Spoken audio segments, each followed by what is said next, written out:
Welcome everyone to our Solarize Anchorage and Matsu 2023 kickoff. Thank you for spending your evenings with us. Very excited to be starting things this year a little bit earlier than we normally do. So hopefully we'll have time to make some good efforts to get the word out about this program, tell all of our neighbors about it, and get things going. So just a little bit about what to expect in this webinar here today. We will go over the program basics and some past campaigns and testimony from people who have solarized in the past. I'll walk through the application materials needed to apply your community as a solarized community. I also have an example pricing template that I will walk through with you all. The numbers on that pricing template are just estimations from what the prices were this past summer. So maybe don't pay too much attention to the exact price per watt. It's just more about the structure of how our pricing works. And then we also have the other incentives available for us here in Alaska and our program timeline. Then we'll have time at the end for a Q&A period. During the presentation, you can go ahead. There should be a little bubble on the bottom of your screen that says Q&A. So you can go ahead and put any question that you have throughout the presentation into that, and it'll automatically get queued up and we can answer those questions at the end of the presentation.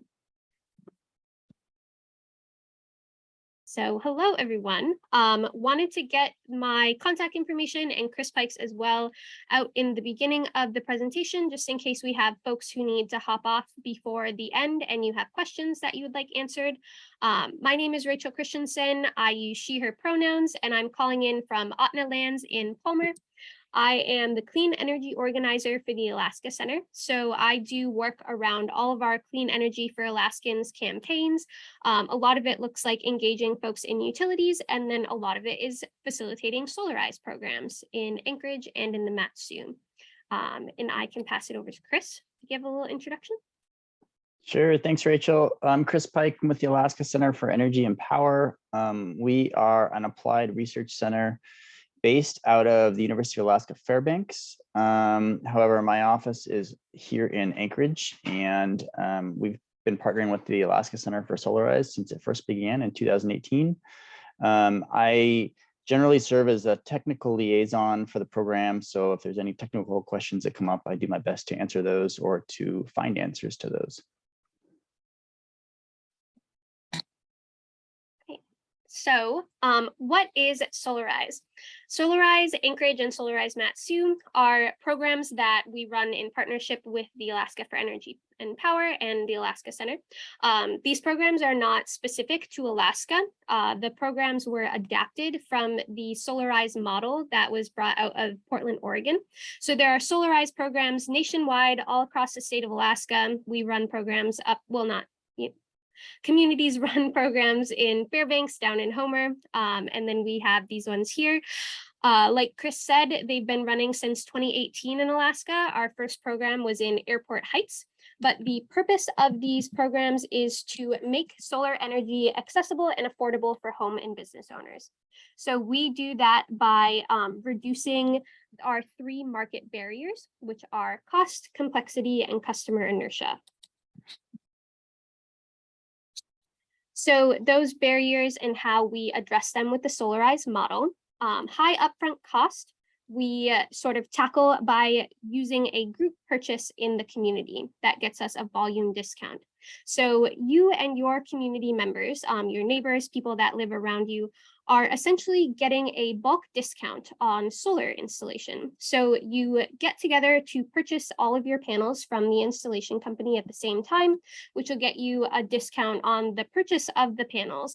But then you're also all located within the same area, so it allows the installers to have an easier time actually getting out and getting to all of the people who decided to solarize with that program. So it allows them to give a discount during the installation phase of the program as well. We usually say that folks get about a 10% discount when they go through the Solarize program versus going just like regular to an installer to get solar. Another thing that Solarize helps with is complexity. It's no secret that solar is kind of a complicated topic. I am not a technically minded person. That is why we have Chris here. So we work together to make those difficult decisions, like what installation company you want to choose, how many panels you're getting, what kinds of technology are available, all that stuff. We make those decisions with leadership and expertise, but also as a community. So we make 3 community committees. One is the steering committee, one is the selection committee, and one is the outreach committee. The selection committee works to choose which installation company is getting chosen for the community. So that's a big decision that folks often have trouble making. And that just kind of helps alleviate the pressure off of individuals by making those decisions with a group of people who can sort of share resources and knowledge between each other. We also help folks combat customer inertia by using our limited time offer on the tiered pricing structure. So like I said, it's a bulk purchase discount. So the way that we have the tiered pricing structure set up, you basically, the more people that buy solar panels, the cheaper it is for everyone. And how we achieve that is by offering that on a limited timeline. So typically folks will have until like the end of July, early August, depending on what the installation company chooses, to sign their contract for that summer to get that tiered pricing option. So this is a list of communities who have solarized in the past. Our Anchorage and Matsu programs are at 316 houses and counting. So like I said, we started in 2018 in Airport Heights. Last year, we held our first program in the Matsu. So that was really exciting. We had a lot of good interest in the Valley. It says here that our numbers are still to be determined because we are still doing installations in the Valley. If you see your community that you're in now on this list, don't give up hope. There is still opportunity for folks to solarize again. People move out in and out of communities all the time.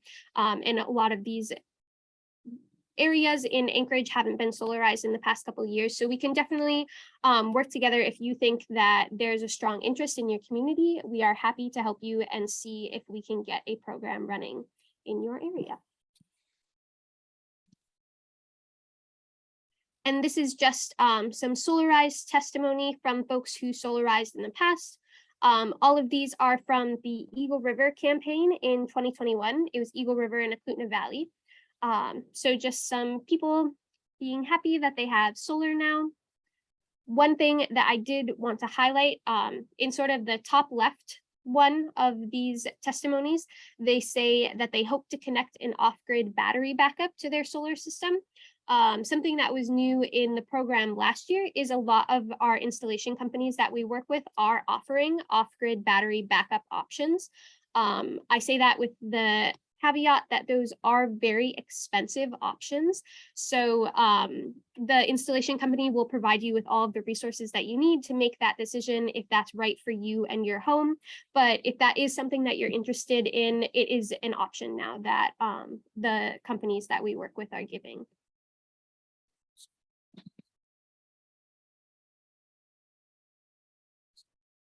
And these are those 3 committees that I mentioned earlier and the roles that they play. So our steering committee is going to be the first one that forms, and these are going to be area organizers, we call them, just folks who have stepped up in the community, who have a strong interest in the Solarize program and have time to commit to helping us run that program in their area. So those people are going to work with me and Chris to create a community-specific plan and develop an RFP, or a request for proposals, that is going to go out to the installation companies in Alaska for them to make bids on. These folks are just going to work together with us throughout the year, throughout the Solarize program, to help drive everything forward. And we hope that these folks are just people that have good relationships in their community, who would know like good ways to reach out to people, things like that would fit these roles well. And then we have our selection committee. So these are the folks who are going to come together to evaluate the bids that are received from that RFP and select the community installation company. You do not have to have a lot of technical experience to sit on the selection committee. If you do, that's wonderful. We're excited to have you. But if you don't, we do have Chris, who's there to decipher all of that complicated information and make it easier to understand, ask lots of questions, things like that. So if you are interested in the technology component of the program, if you're interested in having a say in like what installation company is chosen, then the selection committee is a great place for you. And then our outreach committee is the last committee that will form. And these folks are just going to make sure that community members know about the program as an opportunity. So they're going to work together with me to host outreach events. If you want to call all your neighbors, knock on their doors, put flyers up, like get pizza and sit out at a community building and answer questions for people, whatever that looks like for your community, the outreach committee is going to work together to make that happen. So if you are interested in getting involved with a Solarize program and you think that one of these committees sounds exciting to you, can send me an email and we can try and set you up with some other folks in your area that are interested in getting involved as well. And these are what we see as elements of a successful Solarize program. So the biggest one really is that it's community driven. With those 3 committees of volunteers. The purpose of a Solarize program is to allow community members to make decisions that are best for them. So we don't want to make those decisions for you. We're just here to provide information, to provide connectivity between you and your neighbors, to get the word out, things like that. But really what it comes down to is we want you all to have all the resources that you need to make the decisions that are best for you. So a good Solarize program is going to be completely run by the community, which requires strong and consistent volunteers. So we do ask if you are hoping to step up and be involved in one of these programs, if you want to see it happen in your community, that you are willing to give us a bit of your time and help us out, whether that's like getting the word out, talking to your neighbors, sitting on the selection committee, giving us your technical expertise, asking all those important questions, things like that. We just want to make sure that we have folks who are really passionate about making this program move forward on our team to make it easier for us all. And then a Solarize program also uses already made networks. So a lot of our programs function through community council areas, which is great because it's already a group of people who's getting together to discuss opportunities for their community. That's perfect for a Solarize program, but it's not the only option. If you have a church in your community that you attend that you think people might be interested in, or if you have a book club in your community, if there's a group of people that you go on walks with in the morning, whatever that is, if you have people in your community that you're already talking to who would be interested in this opportunity, that's who we need to spread the word to.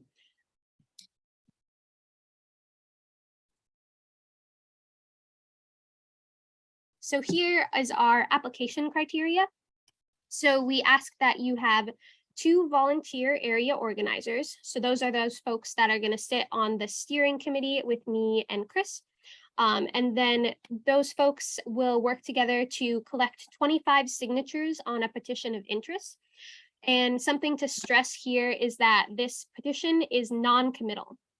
So in the Solarize timeline, all the way up until you have been handed your contract of your site assessment, once the installation company has been chosen, you can back out of the Solarize program. So just make sure that when you're collecting these signatures, folks know that that's not a binding signature. It's just saying that you're interested in the program once it happens. And then we also ask that you establish a format of community meetings. We hope to meet with the folks that are working on your community about once a month. So if you want to do that virtually or at a certain place at a certain time, whatever works best for you all, we just ask that you have that information when you apply to be a community. And something to think about as well is that anyone can Solarize, not just those people who we select to participate in this program. So like I said, Solarize programs happen nationwide. This model can be used by anyone. So if you, for some reason, can't get enough people to sign your petition, or something falls through along the way and you aren't able to solarize with us, that doesn't mean that you can't get those neighbors together who you've already been talking to and approach an installation company and ask them if they'll give you a discount, ask them if they'll run a program with you, just like that. So anyone can solarize, not just people who we are working with. So here are our incentives in Alaska. We have our Solarize campaign bulk discount, which I'll have more detailed information on in a couple slides. But there is also the Federal Solar Investment Tax Credit, or the ITC. So the ITC was raised to 30% in August when the Inflation Reduction Act was passed. So that's good from 2023 to 2033. This is a great time to be thinking about solar. There's a lot of opportunity in that. The investment tax credit allows you to claim 30% of your total installation as a tax credit. And I believe you have 3 years to use that. So it'll keep rolling over on your taxes for 3 years until you've used all of the credit. And then Alaska also has net metering. So net metering is the process where excess generated electricity is sold back onto the grid for a credit on your bill. You're not going to get like hard cash money back for that electricity. It'll just go as a credit onto your utility bill, but those credits don't expire. So they will roll to the next month and take care of whatever portion of your bill is not covered there. And these are our financing options that we have available for folks. I guess not us, but just financing options that are available to people. The first one is the home equity line of credit, or a HELOC loan. This allows people to finance as a home improvement project. So this one and the next one, the Alaska Housing Finance Corporation, also loans for renovations and energy efficiency projects. Those are good things to consider if you need to make any sort of upgrades to your home in order to have solar panels. If there's like wiring that needs to be done, or you need to replace some part of your roof, anything like that, these loans can help you both do the renovations on your home and also get the solar. So something to consider for folks who might be pursuing those things. There's also the FHA Title I home improvement loan. So that can work for improvements on a single family home. It's offered by Alaska USA Federal Credit Union. So I believe there are branches for Alaska USA in Anchorage and in the Valley. And then there's installer financing. So most of the installation companies that we work with offer some sort of in-house financing program. I guess maybe not in-house, it's through a third party, but when the installation company gives those bids, they'll be able to give more information on what financing options they have available at that time. And here is our example pricing structure for our Solarize program. So like I said, these numbers are based on what the price per watt was of this last summer. So it may not be the same, but this is just the general concept that you can expect to see on your Solarize on the bid that we'll get back for the community. So I have this example broken into 2 tiers for the tiered pricing structure. When we get a bid, there'll be a lot more tiers. There'll be like 5 to 10 of them, depending on the company and their bid. So I just have it as 2 for simplicity's sake. But the low capacity tiered pricing structure, less than 25 kilowatts, is referring to the community as a whole. So we typically see 5 kilowatt installations with the Solarize program. So if you have less than 25 kilowatts in your whole community, that's meaning that less than 5 people have solarized in your program. And that'll give you a price per watt of 3.5 cents. Versus in the high capacity pricing structure, your community is greater than 25 kilowatts. So you have more than 5 people who are solarizing. And that gives you a price per watt of 3.3 cents per watt. So running through an example in the low capacity one, your system size is 5 kilowatts. You have 3.5 cents per kilowatt. That gives you a gross system price of $17,500. The solar investment tax credit will take 30% of that gross system price and allow you to claim it as a tax credit, making your net system cost $12,250. Same thing with the 3 kilowatt system is going to get you out to $7,350. Versus in the high capacity structure, when you bump down to 3.3 cents per watt, your 5 kilowatt system after the tax credit is going to be $11,550. And the 3 kilowatt system, $6,930. So you can look at the comparative like net system costs for the low capacity and high capacity. You might notice that the 5 kilowatt is a greater difference than the 3 kilowatt. So that is a decision that some people take into consideration when they're looking at how many panels they want to put on their home. Sometimes if you get a bigger system, then it starts getting less and less expensive to add panels on. So just something to consider for folks to make the decision that is best for you. And here is our sample timeline for the program. So right now, September through January, we're working in this community recruitment phase. So I'm just working to get the word out to everyone that this opportunity is available and looking for communities who might want to participate. So it's a great time if you're interested in this to start talking to your neighbors.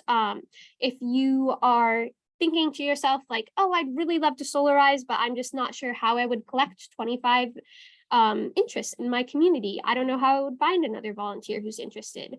That's great. Reach out to me, and that is what I'm here for. So I can help you work to find other volunteers. We can phone bank, we can knock on doors, do whatever we need to do to get the word out in your community and see if you guys can apply for our Solarize season this year. And then once January comes, our communities will start to form steering committees and issue a request for proposals out statewide. In March, we'll select the contractor. And then April to June, we'll do our community outreach period.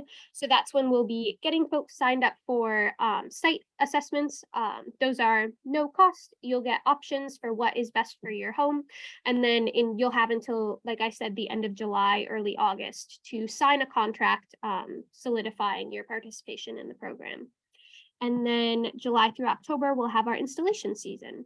And in late October, early November, somewhere in there, we'll have some sort of community celebration to rejoice in all of our new clean energy that we've created. So important dates for our program here, January 1st, all of our application materials will be due. So those two organizers, 25 signatures, all due to us by January 1st. Then January 9th, we will release the selected communities, and hoping by January 20th, we will have met as a steering committee and sent out that RFP. Installers will have until March 3rd to get those bids in, and then until our selection committees will have until March 24th to make a decision and choose an installer.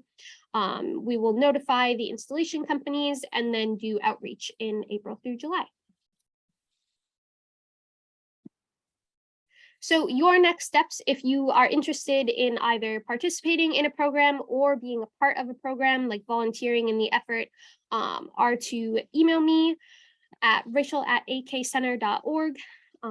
Even if you just have extra questions about the program, whatever it is, please send me an email and we can chat about how you can be involved, how we can get your community involved, things like that. And then collect those 25 contacts in your community and submit all that information by January 1st. All right. I know that is a ton of information. So thank you all for being here and listening to that very long spiel. So if you have any questions, like I said, you can throw them in that little Q&A box at the bottom of your screen, and we can work to answer them.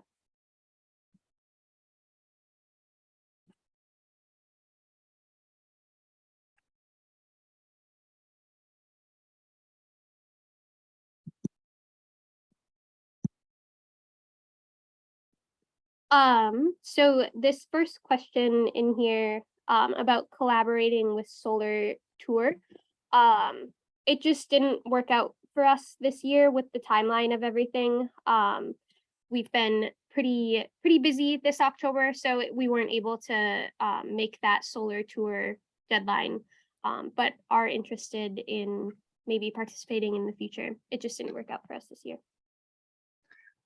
I'll say one really quick thing about the solar tour. So in the past, the sunniest time in Alaska is typically like in the springtime in May and June. And so the solar tour is sponsored by the American Society of Solar, I'm blanking on that. ASIS is the acronym. And typically when the solar tour has taken place in Alaska, that has taken place in the springtime just because it tends to be really sunny. So I would say look for that tour happening sometime in the spring. So there's a question, how much initial investment for one? Really depends on your needs and what your goals are for your setup. So if you're, looking to like completely zero out your bill, then your solar setup is going to be a lot larger than if you're just looking to bump a little bit off each month. So it really depends a lot on your usage. I don't know, Chris, if you have other. Yeah, I'll just add one thing, and that is, so net metering in Alaska trues up each month. It's a monthly net metering, not an annual net metering. And so even if you're net zero, meaning you produce as much energy as you consume on an annual basis, from a financial perspective, you're going to true up every month. And like Rachel said, you can carry credits over from month to month. But the reality of the situation is, and it's just important that everybody understands, like you're not going to completely offset the value of your electric bill on an annual basis. You might offset it for 6 or 8 or even 10 months, depending upon how much you have, how much solar you have. Probably not 10 months, but we all know that winter is pretty dark and there's not a lot of solar that's generated in, November, December, January, and February up here. And another thing to keep in mind, if that's like a goal that you have that you want to zero out at least like a portion of your month's bills, there is like an amount that the utility charges you just to be connected to the system. So you can look at your bill and like see that information. But sometimes I don't know if you can actually like use the credit towards that money, or if I think they always charge you to be connected to the grid. So the question is, this program limited to Anchorage and Mat-Su? Are Southeast communities eligible? There have in the past been Solarize programs in Homer and Juneau. So you can reach out to me and I can see if I can connect you with folks that do this work down there. But we facilitate programs in Anchorage, Mat-Su, and Fairbanks. So can always reach out and I can try and connect you with folks, but we specifically don't do programs in those areas. How concentrated does the neighborhood need to be? For example, is West Side, Spenard, Turnagain, Sand Lake concentrated enough? It does depend on the community, and you can pick those community boundaries. I would say that the entire west side of Anchorage would probably be a bit too big for a Solarize community, but 2 communities that are really close together, like Spenard and Turnagain, could probably participate in the same program. When we moved into the Mat-Su last year, we had to rethink a lot of what our community boundaries look like, because the communities up here are much larger and much more spread apart than they are in Anchorage. So we ran the whole city of Palmer as one community. And we just have to work that out with the installation company when it happens. So it can be easier in those places, like if you are worried about getting enough interest in just your community. So we can work together with neighboring areas on that. And I do know I've had folks from both Turnagain and Sand Lake reach out to me with interest in their areas. So if that is you, or if it's not you, please reach out and maybe we can try and get a little collaboration going between those areas and get a program.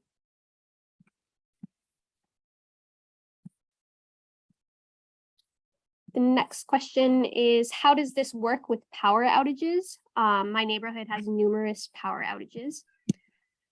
So our solar systems are made to be grid tied. So if the grid does go out, then the solar goes out.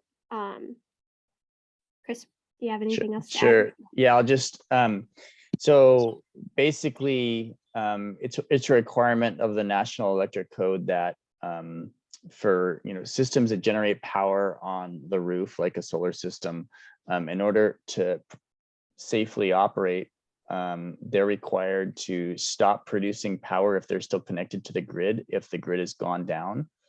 And the gist of it is that that's to make sure that linemen or others that are going to be working on the grid during an outage are protected. However, there are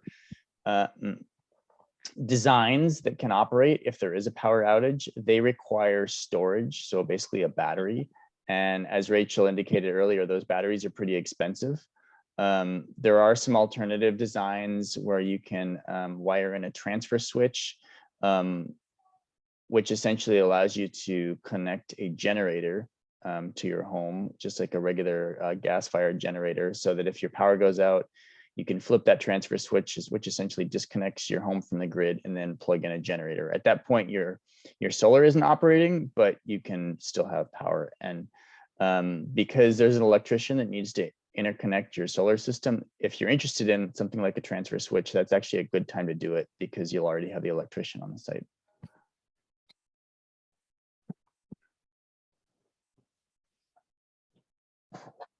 Okay. The next question is, aren't there federal loan programs for solar panels? I don't know. Chris, do you know of any? Yeah, so there's talk of a green bank that's going to get stood up in Alaska, but I think that's still in process. I think if that were to happen in the state, then there could be some loan programs specifically for solar. Right now, the ones that I know of are the ones that Rachel referenced earlier. So, yeah, I think with the Inflation Reduction Act money that's coming in, there's a lot of potential for programs like that to be created, but I don't know of any that are available right now.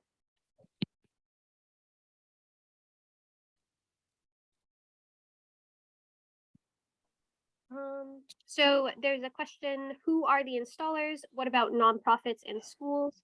So the installation companies that we have worked with in the past are Alaska Solar, Arctic Solar Ventures, Renewable Energy Systems. Am I missing any? ABS was part of Solarize early on.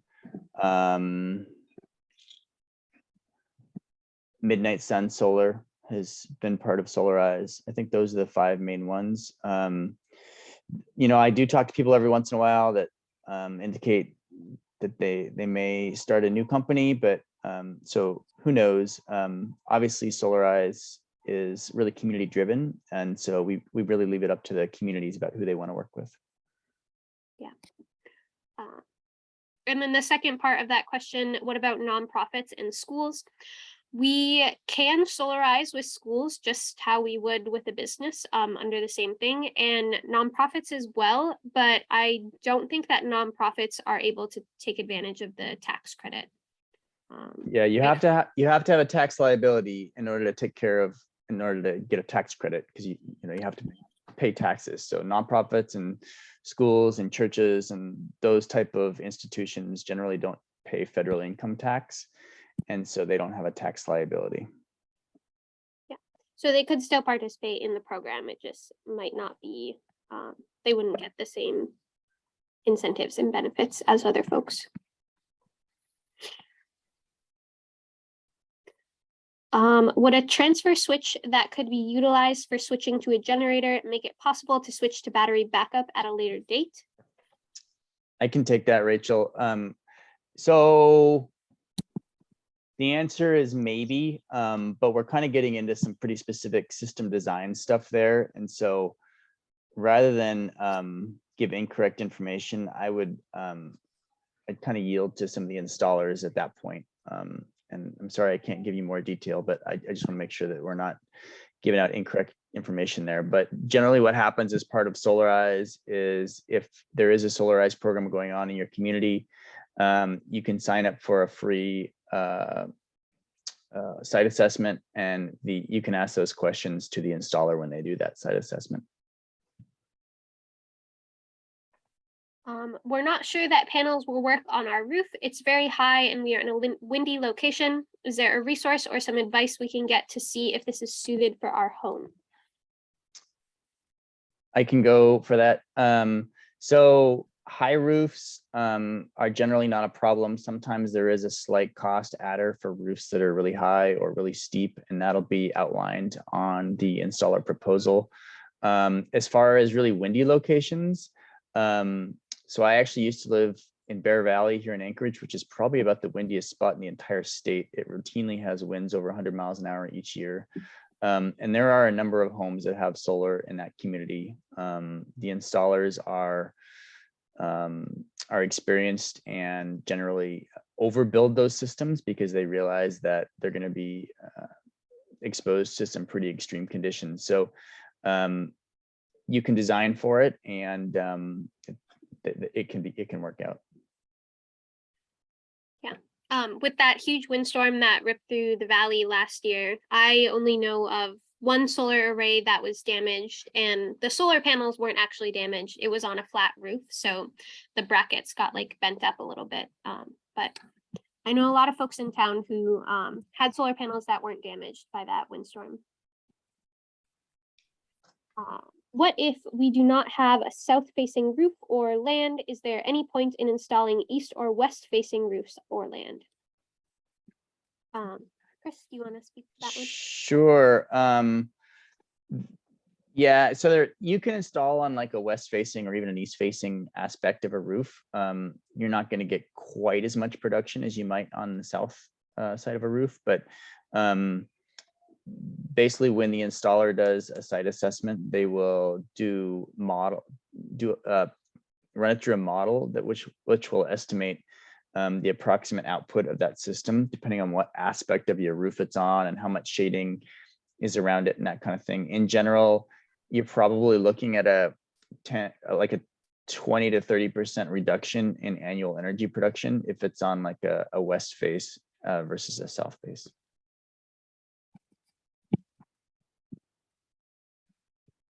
I know something that the installation company that we worked with last year said a lot was that the difference between like the orientation of your panels can often be offset with just a couple more panels being added to the side that you have.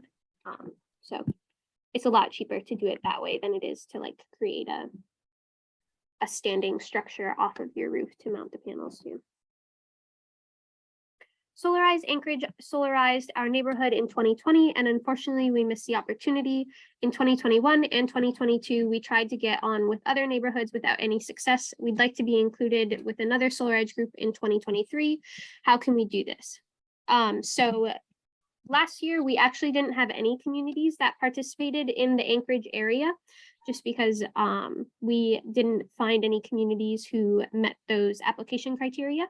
So I'm sorry that you weren't able to participate in the past, but we can definitely work to make sure that you're able to solarize. Well, I guess we can't guarantee that you can solarize this year, but we would love to work with you to make it a possibility.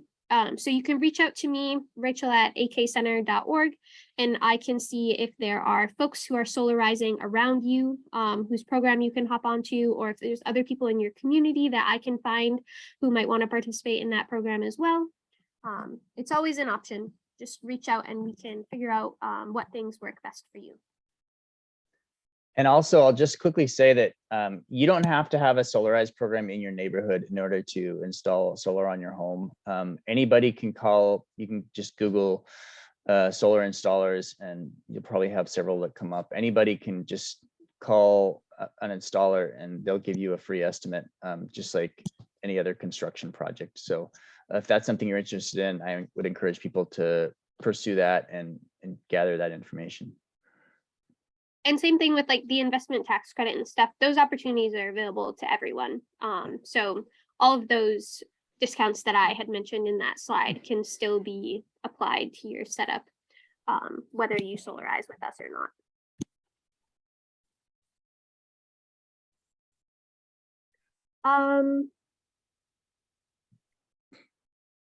Have you seen any tracking technology that makes financial sense? I'm not sure I understand that question. So most of early on, when solar panels were really expensive, then people would oftentimes use trackers because they're really trying to maximize the energy production for the panels that were installed. Now that solar panels are relatively inexpensive compared to what they were, most of the installers don't even bother with tracking anymore. Basically because tracking, in order to have tracking, you pretty much have to have a ground mount system. Those tend to be more expensive than roof mounted systems. And I think the experience of a lot of people is that trackers in the cold weather that we have up here tend to have a lot of maintenance issues, and they oftentimes end up as fixed tilt arrays. And that's an expensive way to install a fixed tilt array. So if people are, are very handy and they like to fix things and they're going to maintain it, then it could be an option. But it's generally not something that I recommend for the average homeowner. There's also GVEA wants, oh.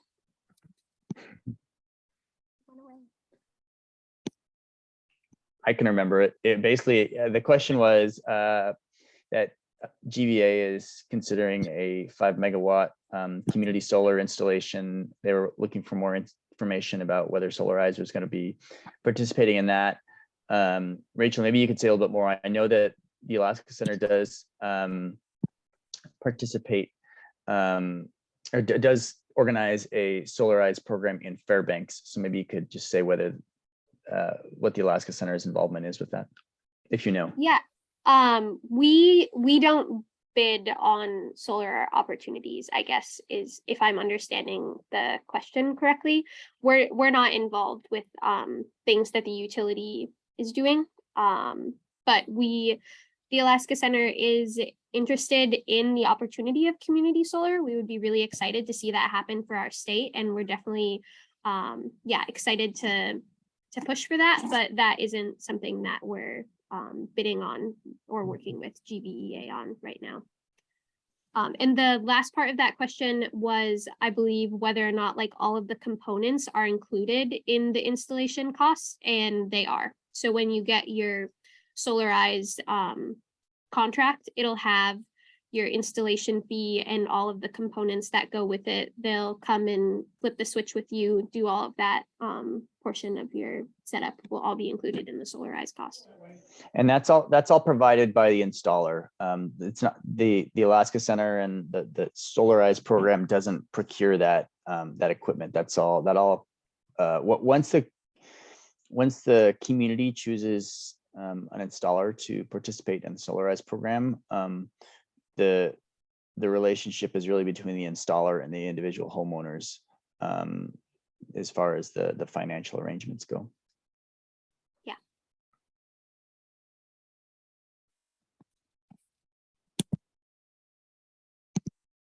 Does anyone else have any more questions for us tonight?